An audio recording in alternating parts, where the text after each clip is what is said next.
कैसा ये खतरे का पहर है, आज हवाओं में भी जहर है। कहीं भी देखो बात यही है, हाय भयानक रात यही है। मौत के साये में हर घर है, कब क्या होगा किसे खबर है। बंद है खिड़की बंद है द्वारे, बैठे हैं सब डर के मारे। क्या होगा इन बेचारों का, क्या होगा इन लाचारों का। इनका सब कुछ खो सकता है, इन पे हमला हो सकता है। कोई रक्षक नजर न आता, सोया है आकाश पे दाता। ये क्या हाल हुआ अपने संसार का, निकल रहा है आज जनाजा प्यार का। लॉकडाउन। दोस्तों, ये शब्द जिंदगी में कभी किसी के ना आए। इस लॉकडाउन ने हमारी जिंदगियों को बर्बाद करके रख दिया। रिश्ते नाते आना जाना सब भूल गए। सभी इंसान घर के अंदर कैद हो गए। लोगों से लोगों का रिश्ता खत्म होने लग गया। धीरे धीरे इतने मजबूर हो गए लोग कि खाने पीने की चीजों के भी लाले पड़ गए। लोग भूखों मरने लगे, नौकरियां चली गईं। बड़ी मुसीबत आई है इस लॉकडाउन में। भगवान से यही दुआ हर इंसान करता है कि कभी भी इस तरीके का कोई भी लॉकडाउन न लगे, जिससे कि इंसान सुरक्षित रहे और अपनी जिंदगी जैसे जी रहा था उसी तरीके से जिए। बड़ी मुसीबत होती है इस घड़ी में दोस्तों, बड़ा मुश्किल है ये लॉकडाउन। हम मजदूरों को गांव हमारे भेज दो सरकार, सूना पड़ा घर द्वार। हम मजदूरों को गांव हमारे भेज दो सरकार, सूना पड़ा घर द्वार। मजबूरी में हम सब मजदूरी करते हैं, घर बार छोड़ करके शहरों में भटकते हैं। हो मजबूरी में हम सब मजदूरी करते हैं, घर बार छोड़ करके शहरों में भटकते हैं। जो लेकर हमको आए वो ही छोड़ गए मझधार, कुछ तो करो सरकार। 24 मार्च की रात सिर्फ 4 घंटे की नोटिस पर लॉकडाउन की घोषणा के 2 दिन बाद ही मजदूरों को यह इल्म हो गया कि सरकार ने उन्हें राम भरोसे छोड़ दिया है। उसके बाद तो दिल्ली, मुंबई, अहमदाबाद, सूरत, पुणे, नासिक, पंजाब और हरियाणा इत्यादि से लाखों मजदूर अपने बीवी बच्चों के साथ उत्तर प्रदेश, बिहार, झारखंड, बंगाल, उड़ीसा इत्यादि के सैकड़ों हजारों किलोमीटर दूर स्थित अपने गांवों के लिए पैदल ही निकल पड़े। इससे ऐसे ऐसे मार्मिक दृश्यों की सृष्टि हुई जिसकी 21वीं सदी के युग में कल्पना भी नहीं की जा सकती है। मजदूरों का पैदल, साइकिल, ट्रकों, बसों, रेलगाड़ियों से घर पहुंचने का सिलसिला आज की तारीख में भी पूर्ववत है।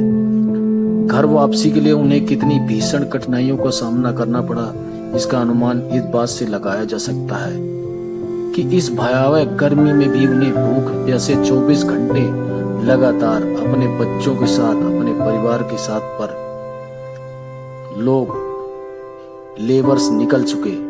उसके बाद कुछ दिनों के बाद ही देखा गया कि अचानक घर, आमदनी, भोजन से वंचित हो गए मजदूर हताश में पुलिस की बाधाओं को पार करते हुए अपने परिवार के साथ रात के अंधेरे में और दोपहर की गर्मी में निकल पड़े। शहरों की तंग गलियों के अपने अंधेरे कमरों से निकलकर सैकड़ों किलोमीटर दूर अपने गांव के घरों की ओर पैदल निकल पड़े लोगों में से कितनों ने सफर के बीच ही अपना दम तोड़ दिया। इसकी कोई आधिकारिक संख्या तो उपलब्ध नहीं है, पर बहुत सारी रिपोर्टें ये साबित करती हैं।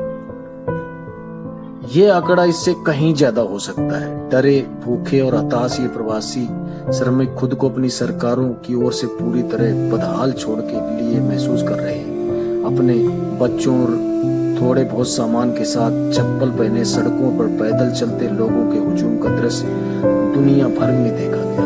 उनके पास कई दिनों की अपनी यात्रा के लिए खाने का पर्याप्त सामान भी नहीं है। अधिकतर को तो बीच में ही रोक लिया जा रहा था और शिविरों में रखा जा रहा था। अब केंद्रों राज्य सरकारों ने अपनी सीमाओं को भी सील कर दिया था। रोजगार, घर या भोजन इससे मशरूम शहरों में फंसे समूचे देश से प्रवासी मजदूर अपना थोड़ा बहुत सामान लाते, भूख से बेहाल, थके मांदे बच्चों के साथ पैदल या बसों में बच्चों की पशुओं की तरह ठूंस कर अपने गांव की ओर लौटने को मजबूर हुए, जहां सोशल डिस्टेंसिंग की कोई गुंजाइश नहीं। उनके बुझे हुए चेहरे गवाह हैं कि कोविड-19 ने कितनी भारी उथल पुथल मचा दी है। दोस्तों, आज भी हम जब सब चीजें याद करते हैं, इन बातों को याद करते तो याद आते हैं कुछ ऐसे भी लोग थे, पुलिसकर्मी, कुछ डॉक्टर्स, कुछ नर्सें, जो इस वक्त में बहुत ऐसे बुरे वक्त में जब इंसान को भगवान के अलावा और कुछ सहारा नहीं दिख रहा था, तब भगवान इंसानों के रूप में आकर कुछ महानुभावों के द्वारा बड़े अच्छे काम किए गए, जैसे कि खाना वितरण करना, राशन सामग्री वितरण करना, मजबूर बेसहारा लोगों को शरण देना, उनके ठिकानों का प्रबंध करना, बहुत कुछ किया, बहुत ही अच्छा किया उन लोगों ने। एनजीओ थी बहुत सारे सामाजिक लोग थे, बहुत सारे धार्मिक लोग थे, जिन लोगों ने ये सहारा दिया।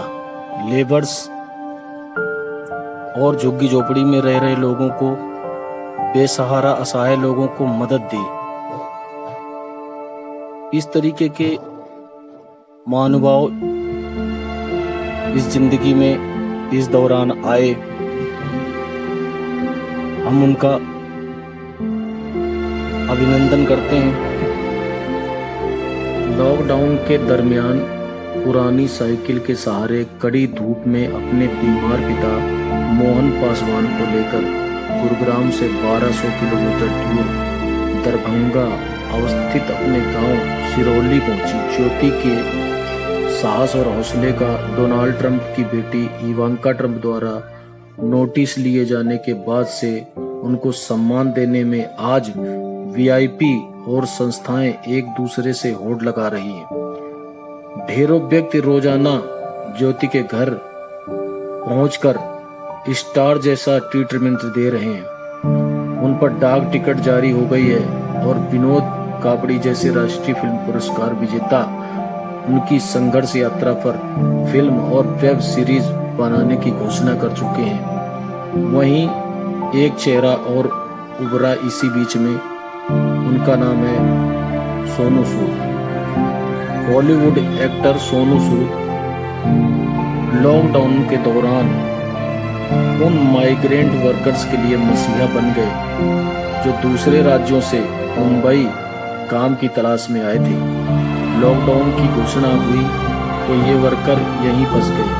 सोनू सूद ने इन सभी वर्कर्स को अपने घरों तक पहुंचाने का जिम्मा उठाया और खुद ही बसें चलवाकर लाखों लोगों को उनकी मंजिल, उनके घर, उनके परिवार, उनके माता पिताओं तक पहुंचाया। श्रद्धा रखो जगत के लोगों, अपने दीनानाथ में हानि, जीवन और मृत्यु सब कुछ उसके हाथ में। मारने वाला है भगवान, बचाने वाला है भगवान। मारने वाला है भगवान, बचाने वाला है भगवान। पालन बाका होता उसका, जिसका रक्षक दया निधान। मारने वाला है भगवान, बचाने वाला है भगवान।